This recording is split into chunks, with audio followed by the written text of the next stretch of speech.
I know that it has been a while since I've uploaded any videos or any content other than some live sessions on Google Plus that are broadcast on my channel, but I thought I would just do a quick little sort of channel update, gaming update, as it were, for those of you that care, so that you can, at least until I put any more videos up, you can know what I've been doing in the meantime.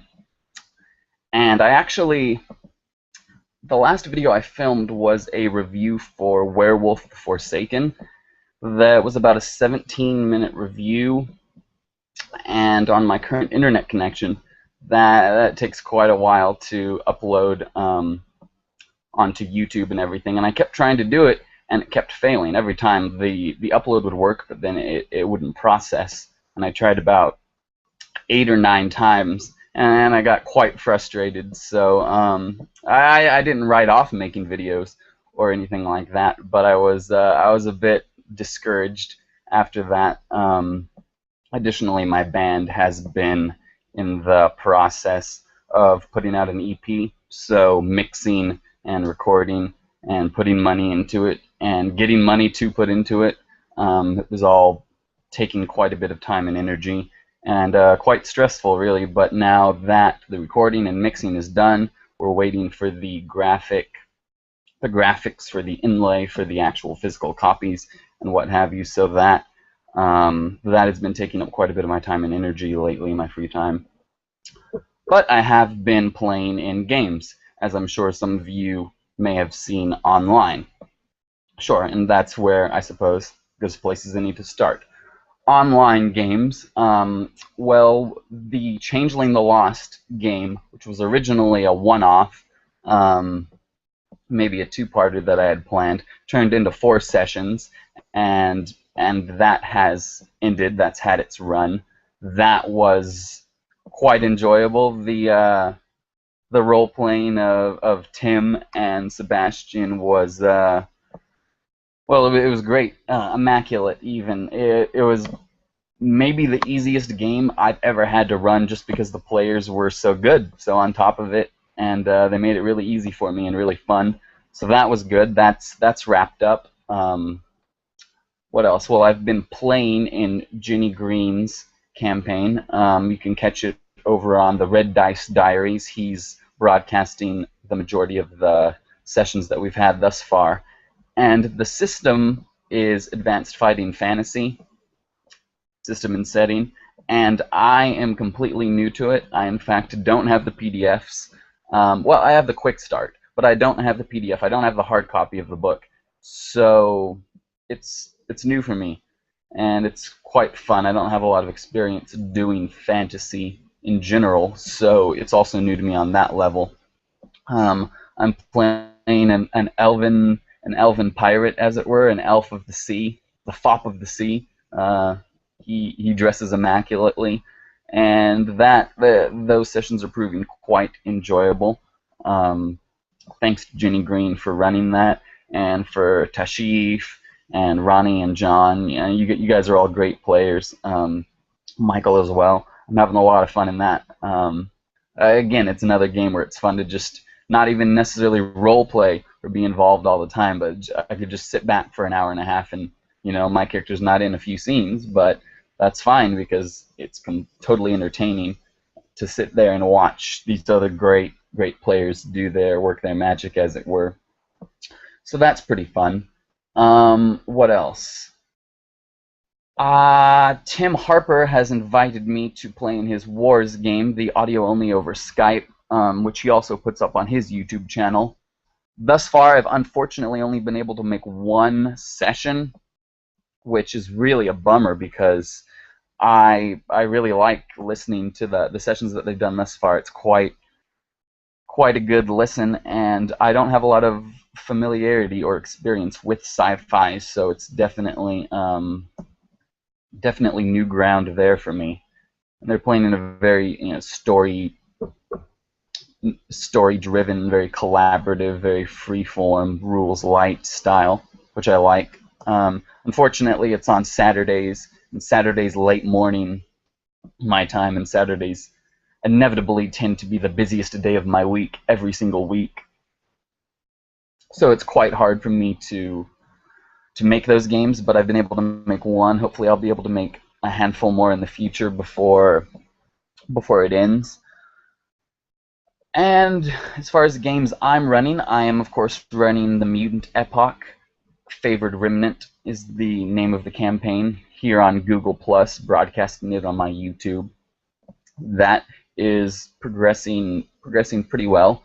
I'm not really very fond of what I've put into it so far. I guess everyone's their own biggest critic, but my players are doing great, and I do look forward to seeing where it goes in the future. Trying a new style with that game as well. Every game, I almost inevitably experiment with something new or try something new. So that's been pretty fun, playing in a post-apocalyptic game, and I think that's pretty much it right now for my online gamage, except I am in the preparation stage of running a Vampire: The Dark Ages campaign for members of the YouTube RPG Brigade here on going to be broadcast here on my YouTube channel, so look out for that. I posted a not really a pitch, but just seeing what kind of interest there was out there, and I was a bit staggered that so many people were interested. And I didn't want to shut anyone out. I wanted to, just accept everyone to the group, and then, inevitably some schedules won't work out for time zone reasons or what have you. Real life always gets in the way. But that group has, I think, 15 or 16 people in it. That's including myself. So there's about 14 people, give or take, in that group that are all chomping at the bit to play Vampire: The Dark Ages, which of course is an inordinate amount of players, but we will see how many schedules line up and who actually can come through for those games. If all else fails, I may end up running 2 groups. At any rate, I'm pretty excited for that. Get into a long-running Dark Ages Vampire campaign. Put it on here for everyone to watch.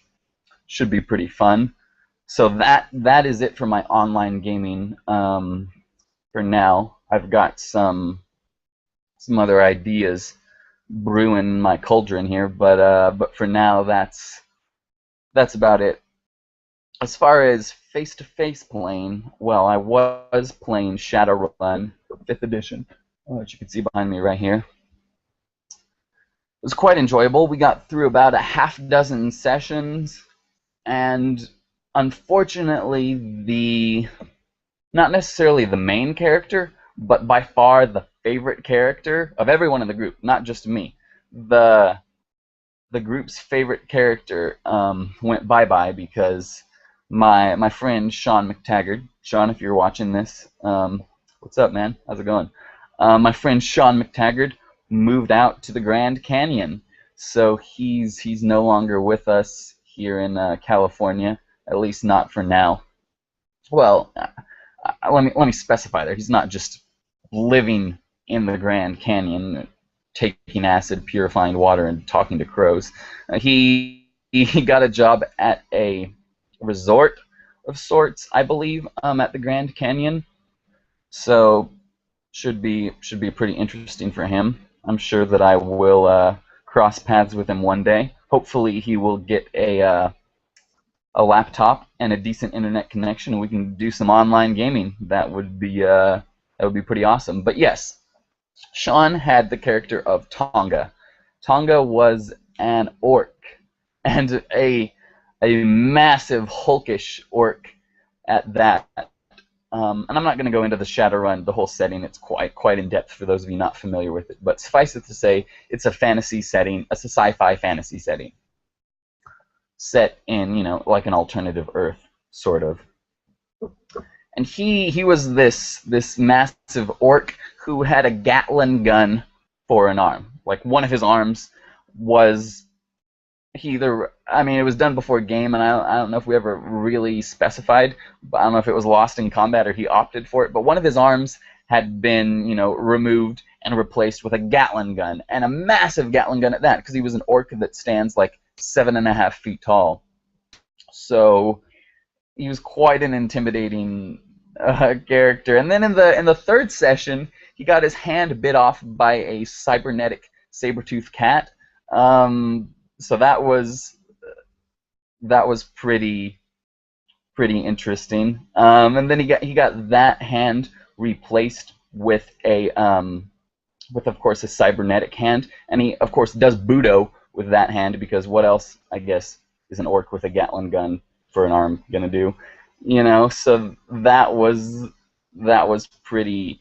His character was just so ridiculous, and he had an intelligence of, I don't know what, something incredibly low. So Tonga talk like this.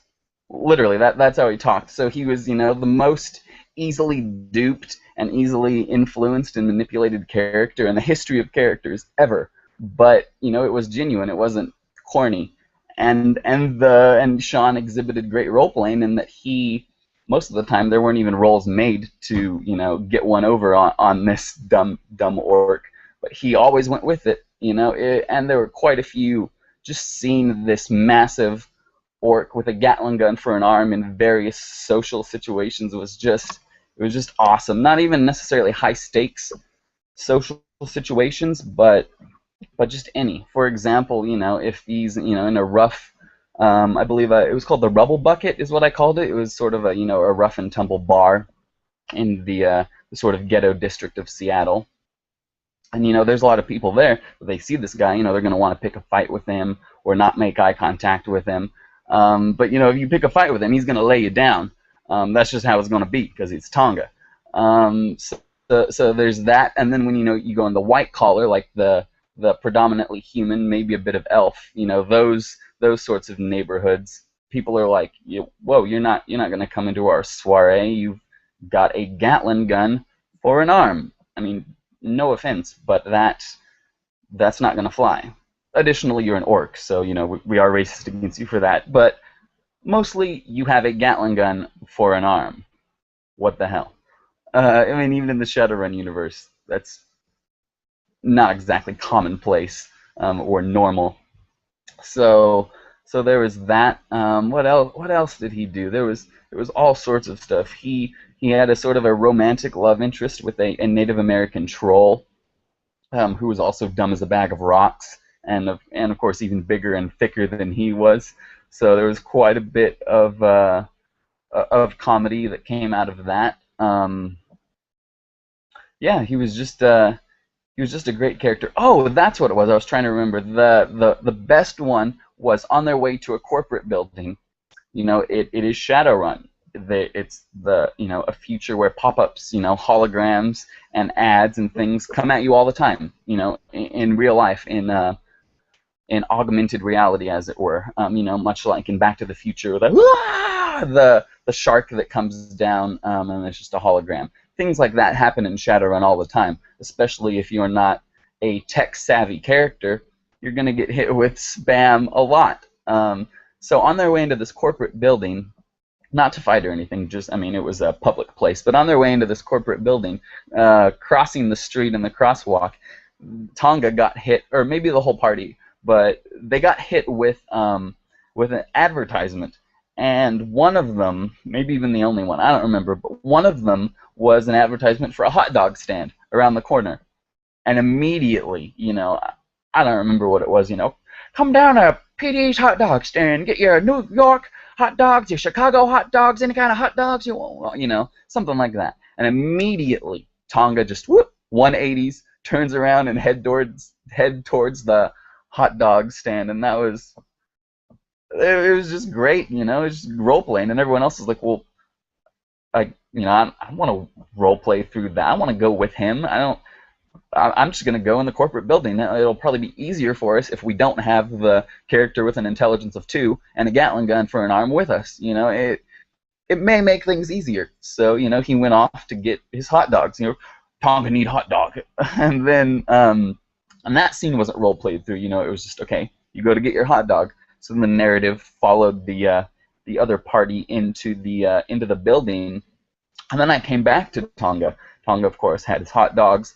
and he's a character of low intelligence, but he's got, well, he had enough to at least head back to the. He's not a complete piece of betting. He's got some semblance of neurons flying back and forth up there. So he heads back to the corporate building. I believe it was the Renkaru building, one of the Japanese AAA corporations, one of the building there in Seattle. He heads back to the building, and they let him in the building, or they don't ban him from coming in, but once he comes in, I don't remember who it was, a security guard or just a corporate liaison or maybe just a corporate peon, but someone approaches him and they're like, hey, an NPC.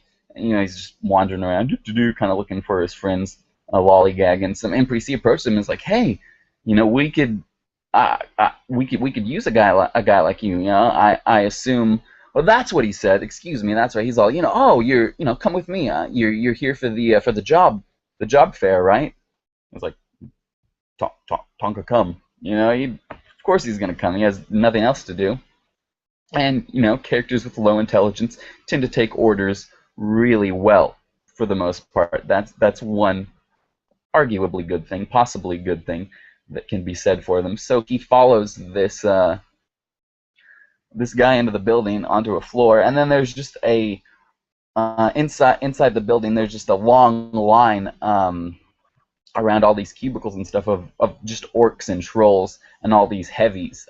Basically, it's like a job fair day, but for like bodyguards and security personnel and like dock workers and cargo loaders and truck drivers. The sorts of jobs that orcs and trolls tend to fill. So he takes his place in line amongst this, this cornucopia of monsters, hellish monsters. And meanwhile, the rest of the party they'd come in the building to do an extraction, an employee extraction. So long story short, they killed as few people as possible, as quietly as possible, as quickly as possible, got the guy, and got out. And they opted to take the staircase, not the elevator. Which, fair enough, I suppose problems on both ends, really. So they take the stairs and they come down to the floor where they see their friend in the line with all the other,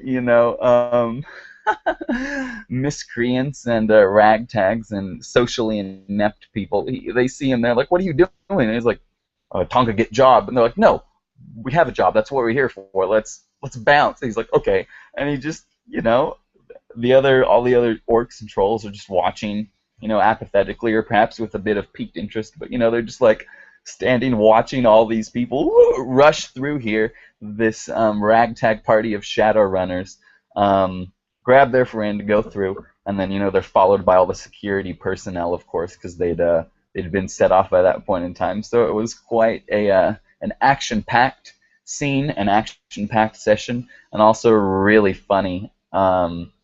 Just the whole, okay, yeah, I get a spam to go eat a hot dog. I'll do that. I'll buy into that. That's something that my character would do, and I'm going to do it. So that was great. But unfortunately, all great things must come to an end, and Sean moved. So the Grand Canyon.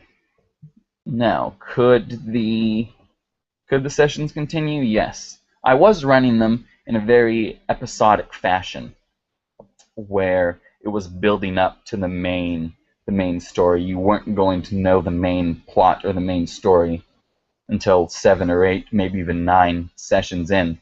And even then it would be defined by the players, not by me. So there weren't really any loose ends to tie up. I mean, there was some intrigue and there were some characters and situations that you would like to see again.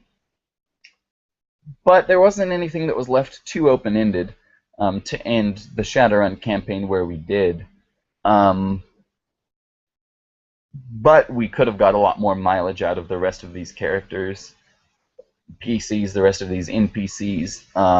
The setting in Shadowrun is great. The rules are pretty similar, it seems. In 5th edition, the Shadowrun rules are pretty similar to World of Darkness rules, which is pretty familiar territory for me.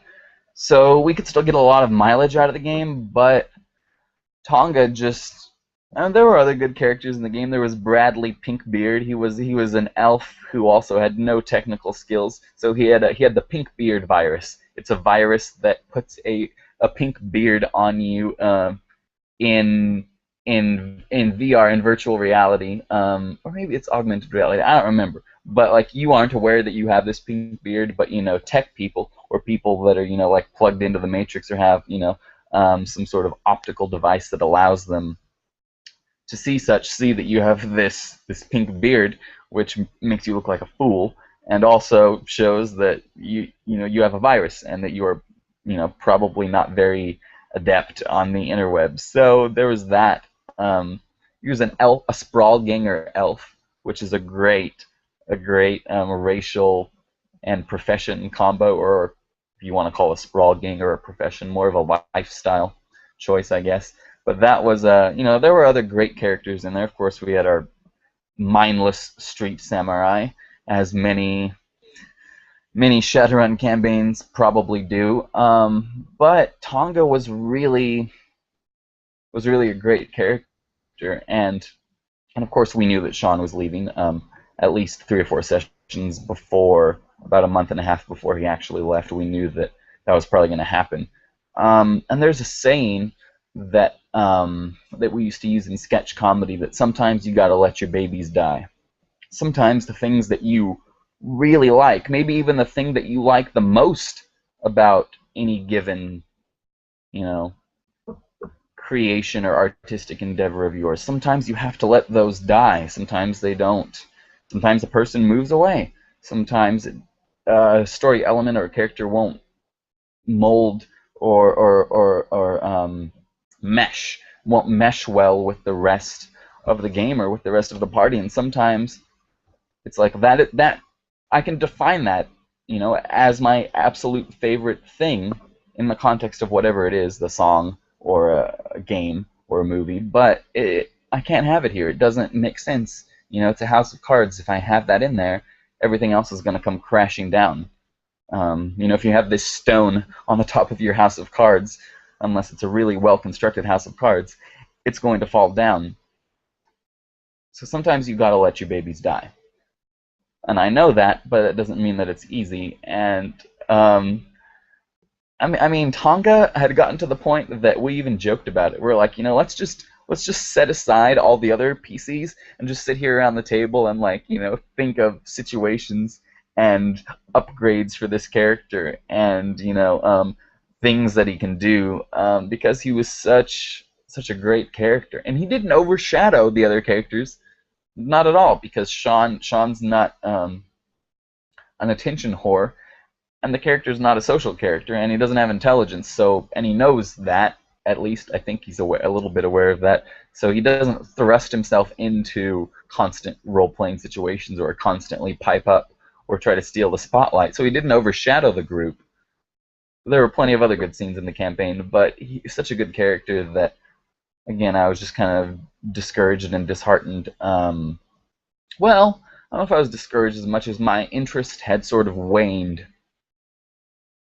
when he left. And maybe that's not fair, to the rest of my players. Maybe they wanted to keep going and playing more Shadowrun. And a couple of them did voice that, but it was sort of in passing, and it was with not a great deal of apathy, but they were just kind of like, yeah, we can keep playing Shadowrun, it's cool. But they weren't like, oh, we've got to, or like and then that's kind of the strength and the weakness of running things episodic, is you can end when you can end if it's episodic, but also if it's episodic, not to say you can't have cliffhangers, but for the most part, things are going to be more self-contained. They're episodic, so people won't be as on the edge of their seat to come back to the next session. It won't be, burning a hole in their mind in between sessions as much. So that is sort of, I guess, the weakness of doing episodic stuff. But this is my first time ever, doing anything with Shadowrun. fifth edition. I mean, with any edition, but it was fifth edition. I do intend to do a review on it in the near future. I've ran half a dozen sessions, so I think that's enough to give me a pretty good idea. There are many things like astral combat I didn't really get into. There are many things. Even combat in the Matrix, we only did that once, I believe, and it was pretty minimal. So there are a lot of things in the game that I haven't experienced that I want to. I'd really love to play in it. I'd run it again, but I really would love to play in it. So that was fun. So Shadowrun has wrapped up for me for now, and I finally am playing Dungeons and Dragons for the first time. Well, I'm running Dungeons and Dragons for the first time, but that's enough. That's enough play for me. Well, I'm not saying I don't want to play in it, but I'm having as much fun as a player would have because it's new territory for me. Watching Sean Connor's video on how to build a sandbox sort of got me really excited about building a geography and a continent and islands and a whole world and whole cultures, of course. And that's sort of the thing with fantasy, isn't it? You've got to build all these races and, a sprawling, well, I suppose not necessarily sprawling, but, your typical fantasy, I think, regardless of high, low, mid, especially for a long-running game, it's assumed that you're going to have, an expanse of land and, room for all those cultures to exist, to make sense that they're cultures because they haven't had interaction with each other for hundreds of years, which is why cultures develop, which is why there isn't one culture, obviously. So I had, a lot of fun getting hex paper, making this map. I spent about 10 hours on it in total, coming up with city names, somewhat meticulously, within reason. I'm no sort of artist as far as painting or drawing. I have very, very little manual dexterity or skill in that regard. But, trying to make it look as good as possible.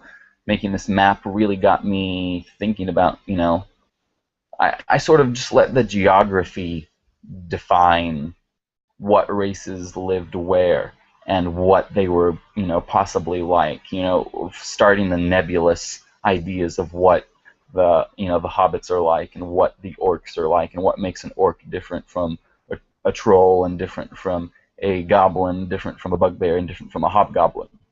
And not by D&D's, definitions alone, but by my own definitions and my own interpretations.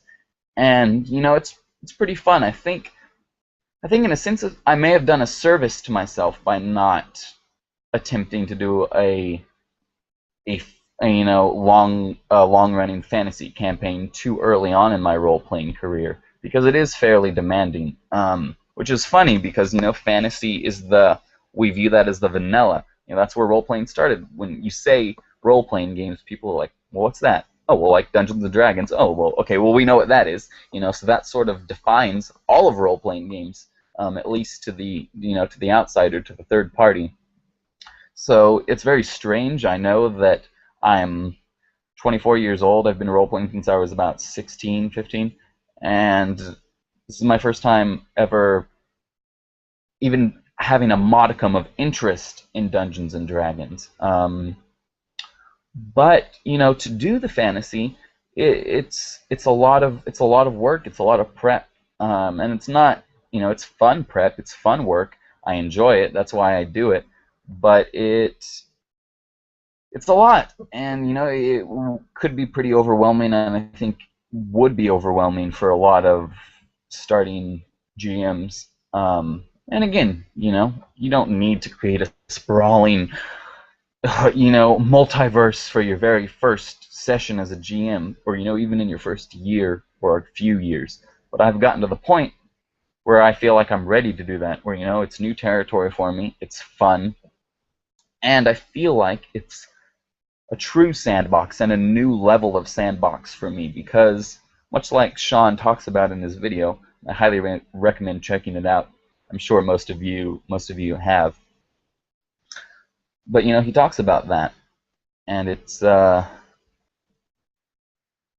pretty good. I've been, well, we just had one session, well, two sessions actually, sort of a character creation session, which I know many people besmirch, but we are new to the system. We are new to this, and I'm the only one in my group generally that has books. So, asking people to create their characters beforehand is sort of out of the question. So we've only had about one full session of actual, gameplay. And I probably will do some recaps on here for that because I'm pretty excited about it. And I think it's going to go pretty well. So yeah, Dungeons and Dragons is my... that's what's going on now for me. Trying to think what else is going on. I was playing in a Mage the Awakening game here in my local face-to-face group. That has sort of come to an end. I was pushing for more of it because I don't get to play enough, and I always want to play more. But I think that's that for now. As far as games that I want to play, Geist the Sin Eaters. I want to play it in the 1920s with sort of a la Boardwalk Empire set in Atlantic City. In fact, with of course during the 1920s, during the time of Prohibition. So have bootleggers, have bosses, have politicians, and don't. That's not the only thing we'll have, but sort of be in that vein and see ghost stories and tales of possession sort of told through that lens and in that era. I think that would be pretty cool. Wraith the Oblivion. I am, in fact, I should have mentioned it earlier, Runeslinger Casting Shadows is running a Wraith the Oblivion. Not quite sure what he's going to do there. It's not exactly a one-off, and it's not exactly a campaign either. I believe he referred to it as a set of sessions or a set of stories, but that should be interesting. I am in the group for that, so hopefully, Lord willing, if time constraints work out, I will be doing that. And other than that, that is pretty much my role-playing regimen as of late. Yeah, that's about it. So, hopefully in the near future I will get to making more videos on here. I want to do some reviews. There's lots of games that I have enough experience with to give a decent review. It's just a matter of sitting down and doing it, obviously. Like I said, I reviewed that Werewolf the Forsaken, 17-minute review. Tried to upload it a dozen times. It never worked. So, I don't know what to really do on that front. If I should try and upload it again, or just say to hell with it and delete it, or re-record another one, or what. But yeah, that's pretty much what has been going on with me in my day-to-day gaming. And I apologize for, obviously I'm on a webcam here. I apologize for the quality is not the best. I know, sitting here on my stomach, and I'm built like an elf. I'm a twig. If you open a window, it'd probably blow me against the wall. So every time that I breathe or that my heart beats, the camera goes up and down. So I do apologize for that. But thank you for anyone that has stuck with me through this rant that ramble and rant. Oh, I suppose not a rant, but this ramble. And my dogs are freaking out about something, so I should probably go. But yeah, I'd love to see some gaming updates from you guys, fellow YouTube RPG Brigaders and other people. What games have you been playing? You can drop it here in the comment box or make a video. I'd love to see it. Cool. Well, stay cool, you guys.